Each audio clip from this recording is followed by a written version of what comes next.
Hello students, welcome to my channel. So student, आज की video में हम आपके बीए फर्स्ट सेमेस्टर का यूनिट 5 पढ़ने वाले हैं। तो देखिए स्टूडेंट, इसके पहले की जितनी आपकी यूनिट्स हैं, यूनिट 1, 2, 3 एंड 4 मैं पूरा कंप्लीट करा चुकी हूँ और इन सभी यूनिट्स के अंदर जितने जितने टॉपिक्स हैं मैं सबको नोट्स के साथ कंप्लीट करा चुकी हूँ बहुत अच्छे से।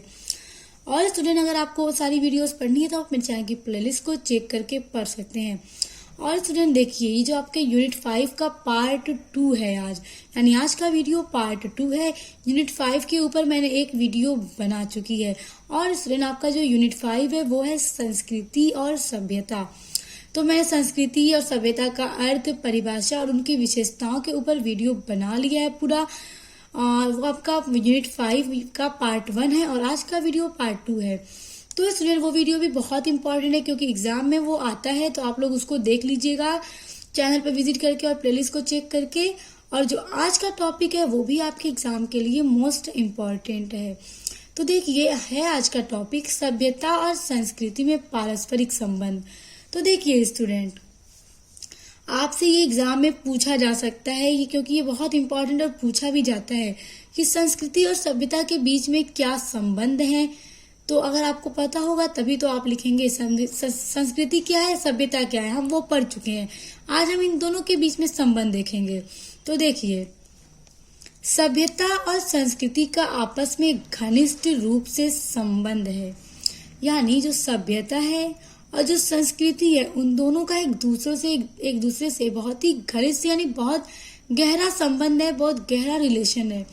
जैसा कि स्टूडेंट, हमने इसके पहले वाली वीडियो में सभ्यता को बहुत अच्छे से समझ लिया है, संस्कृति को भी समझ लिया है।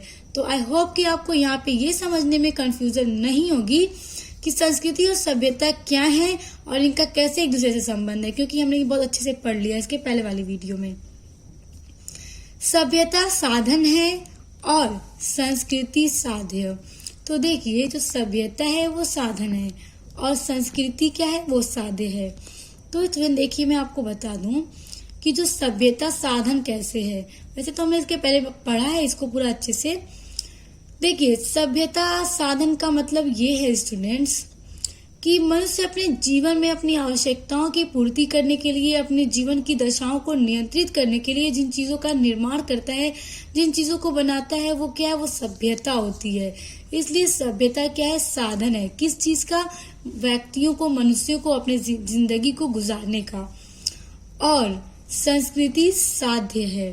तो संस्कृति साध्य है स्टूडेंट कैसे, जैसे देखिए, किसी भी समाज का रहन सहन, धर्म, भाषा, रीति रिवाज, परंपरा, ये क्या है, उस समाज की संस्कृति होती है। इसलिए संस्कृति क्या है, साध्य है। तो इसलिए इन दोनों के बीच में बहुत गहरा संबंध है। जहाँ संस्कृति का नाम आएगा वहाँ सभ्यता का, जहाँ सभ्यता का नाम आएगा वहाँ संस्कृति का नाम आएगा। किसी भी क्रिया में साधन और साध्य को पृथक नहीं किया जा सकता। किसी भी क्रिया का मतलब कोई भी काम में हम साधन को और साध्य को एक दूसरे से पृथक का मतलब होता है अलग करना। तो हम किसी भी क्रिया में साधन को और साध्य को एक दूसरे से अलग नहीं कर सकते हैं। दोनों के द्वारा ही क्रिया की संपूर्णता को समझा जाता है, यानी सभ्यता और संस्कृति दोनों के द्वारा ही जो काम किए जा रहे हैं उसकी संपूर्णता यानी उसको पूरी तरह से समझा जा सकता है। उदाहरण के लिए तो देखिए स्टूडेंट, यहाँ पे आपको समझाने के लिए लिखा है कि रेल से यात्रा करते समय यह हम निश्चित करते हैं कि दिल्ली जाएं अथवा बरेली। तो देखिए, यहाँ पे क्या आ रहा है, संस्कृति और सभ्यता दोनों आ रही है। यानी रेल से यात्रा करना, रेल क्या है, एक सभ्यता है, क्योंकि इसको मनुष्यों ने बनाया है अपने आवश्यकताओं की, अपने जरूरतों की पूर्ति के लिए, यहाँ से वहां आने जाने के लिए। तो रेल से हम यात्रा कर रहे हैं तो उस टाइम यह हम निश्चित करते हैं कि हम दिल्ली जाएं या बरेली, कानपुर जाएं अथवा रामपुर जाएं, फिल्म स्टूडियो देखने मुंबई जाएं अथवा स्नान करने हेतु प्रयाग जाएं। तो देखिए, ये सब क्या है, यह इस बात का परिचायक है कि सभ्यता की वस्तुओं का उपयोग हम स्वयं अथवा संस्कृति के द्वारा करते हैं। यानी स्टूडेंट देखिए, हम सभ्यता की वस्तुओं का उपयोग अपनी संस्कृति के लिए ही करते हैं। जैसे ट्रेन से बैठ के अगर हम प्रयागराज जाएं स्नान करने के लिए, तो क्या है, स्नान करना हमारी संस्कृति है, हमारे समाज की संस्कृति है, हमारे आचरण है। और सभ्यता क्या है, ट्रेन है, क्योंकि हम ट्रेन में बैठकर ही वहां तक जाएंगे। तो इसलिए देखिए, हम सभ्यता का यूज करते हैं अपनी संस्कृति को पूरा करने के लिए। ऐसी परिस्थितियों में संस्कृति साध्य और सभ्यता साधन को एक दूसरे से कैसे अलग कर सकते हैं। सवाल ही पैदा नहीं होता है स्टूडेंट कि हम संस्कृति और सभ्यता दोनों को एक दूसरे से अलग कर दें, क्योंकि हम सभ्यता के वस्तुओं का यूज अपनी संस्कृति को पूरा करने के लिए ही करते हैं। जहाँ संस्कृति आएगी वहाँ सभ्यता, जहाँ सभ्यता आएगी वहाँ संस्कृति। इसलिए स्टूडेंट हम ये कह सकते हैं कि संस्कृति और सभ्यता इन दोनों के बीच में बहुत गहरा संबंध है। एंड आई होप कि आपको ये बहुत अच्छे से समझ में आ गया होगा। सो स्टूडेंट देखिए, संस्कृति और सभ्यता इनके बीच में क्या संबंध है ये भी हमने पढ़ लिया। अब हम देखेंगे संस्कृति और सभ्यता में अंतर या भेद, यानी संस्कृति में और सभ्यता में ऐसी क्या क्या चीजें हैं जो एक दूसरे को अलग करती हैं, यानी दोनों के बीच में अंतर क्रिएट करती हैं, डिफरेंस पैदा करती हैं। तो चलिए अब इनको भी समझ लेते हैं। हमने संबंध तो समझ लिया, अब अंतर भी देख लेते हैं क्योंकि ये भी बहुत इंपॉर्टेंट है। संस्कृति सभ्यता से प्राचीन है। तो इसलिए देखिए, पहला पॉइंट है कि जो संस्कृति है वो सभ्यता से प्राचीन है, यानी पुरानी है। तो देखिए, इसको समझिए। संस्कृति क्या है, समाज है, और समाज आज से नहीं है। जब सभ्यता नहीं थी तब से समाज है। तो समाज में रहने वाले लोगों का कुछ रहन सहन था। आज का भले ही रहन सहन दूसरा है, मगर पहले जब सब कोई समाज रहा होगा तो उसका रहन सहन, वहाँ के रीति रिवाज, वहाँ का कल्चर रहा होगा तो उस टाइम संस्कृति थी। जब समाज था तो वहाँ के लोगों में, वहाँ के समाज में लोगों में संस्कृति थी, सभ्यता नहीं थी। सभ्यता क्या है, एक साधन है जो आज हम देख रहे हैं, मगर तब संस्कृति पहले आई, सभ्यता बाद में आई, क्योंकि बाद में मनुष्यों को अपनी आवश्यकताओं की पूर्ति करने के लिए बाद में सभ्यता का निर्माण करने लगे। प्रारंभिक समाजों में जीवन यापन का ढंग, विचारधारा और प्रथाएं आदि थीं। तो देखिए, पहले जब समाज था तो प्रारंभिक समाजों में, पहले के समाजों में जीवन यापन यानी जिंदगी को गुजारने के लिए वहाँ का ढंग था, वहाँ की विचारधारा और प्रथाएं आदि थीं। इससे प्रमाणित होता है कि मानव समाज में प्रारंभ से ही संस्कृति सी सभ्यता का विकास बाद में हुआ था। यानी समाज में रहने के लोगों के बीच रहने वाले लोगों में संस्कृति थी, लेकिन सभ्यता का विकास बाद में हुआ। तो इस तरह से इन दोनों के बीच में ये डिफरेंस हो जाता है स्टूडेंट। देखिए, दूसरा पॉइंट है, सभ्यता को तो हम माप सकते हैं किंतु संस्कृति को मापना संभव नहीं है। तो स्टूडेंट इसको समझिए। सभ्यता क्या है, एक साधन है जिसको हम पढ़ चुके हैं, समझ चुके हैं, और आप बहुत अच्छे से समझ गए होंगे। तो देखिए, सभ्यता को हम माप सकते हैं। जैसे मान लीजिए अगर कोई एरोप्लेन है, हवाई जहाज है, तो हम उसकी गति के आधार पर उसको माप सकते हैं, उसको अच्छा बुरा कह सकते हैं। लेकिन संस्कृति को मापना संभव नहीं है। क्या हम किसी भी समाज में संस्कृति को माप सकते हैं? वहाँ के लोगों का व्यवहार, वहाँ के लोगों को रहन सहन को हम माप सकते हैं?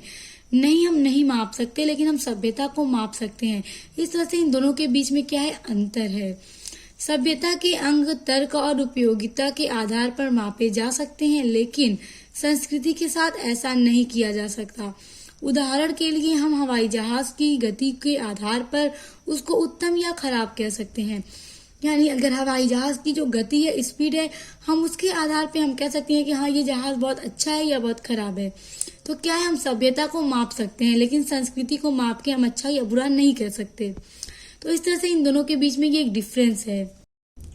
देखिए, तीसरा पॉइंट है, संस्कृति साध्य है तो सभ्यता साधन। जाहिर सी बात है स्टूडेंट, इसको अभी हमने समझा कि संस्कृति साध्य है और सभ्यता क्या है, एक साधन है। सभ्यता कार्य प्रणाली है और संस्कृति साध्य है। भौतिक साधन सभ्यता तथा रेलगाड़ी, यान आदि को संस्कृति साध्य के अनुसार ही प्रयोग में लाया जा सकता है। तो स्टूडेंट देखिए, इस पॉइंट में कहने का ये मतलब है कि सभ्यता जो है, जो सभ्यता है वो साधन है और जो संस्कृति है वो साध्य है।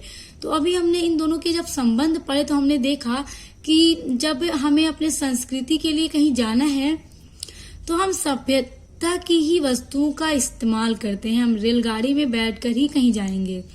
तो इस तरह से संस्कृति को पूरा करने के लिए सभ्यता का यूज करना पड़ता है। तो इस तरह से इन दोनों के बीच में ये थोड़ा अंतर है। उसके बाद है स्टूडेंट, सभ्यता को निरंतर आगे बढ़ती रहती है। जो सभ्यता है वो निरंतर यानी लगातार आगे बढ़ती रहती है। उसमें नए नए डेवलप होते हैं, नई नई टेक्नोलॉजी से नई नई चीजें बनती जा रही हैं, क्योंकि सभ्यता कभी पीछे की ओर नहीं जाती, हमेशा दिन ब दिन वो आगे ही बढ़ती रहती है। लेकिन संस्कृति नहीं, लेकिन संस्कृति में ऐसा कुछ नहीं होता। इससे हम यूं कह सकते हैं कि सभ्यता के क्षेत्र में रेलगाड़ी के बाद हवाई जहाज, फिर रॉकेट विमानों का प्रचलन प्रारंभ हुआ, लेकिन संस्कृति के क्षेत्र में विचारधारा, प्रथा आदि में ऐसा दिखाई नहीं देता है। तो स्टूडेंट देखिए, यहाँ पे कहने का मतलब ये है कि सभ्यता में चेंजेस आते हैं, यानी रेलगाड़ी के बाद हवाई जहाज आ गया, हवाई जहाज के बाद रॉकेट विमान बढ़े, लेकिन संस्कृति के क्षेत्र में ऐसा कुछ नहीं है। जो पहले विचारधारा, प्रथाएं थी, ऐसा उसमें चेंजेस नहीं दिखाई देते।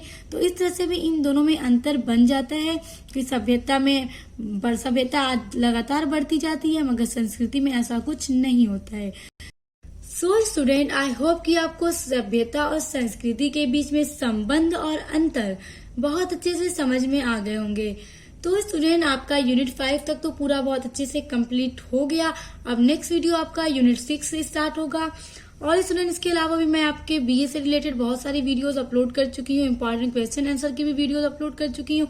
और स्टूडेंट, इसके अलावा आपको किसी भी टॉपिक पर वीडियो चाहिए तो आप मुझे कमेंट करके बता सकते हैं। तो अब मिलते हैं नेक्स्ट वीडियो के साथ।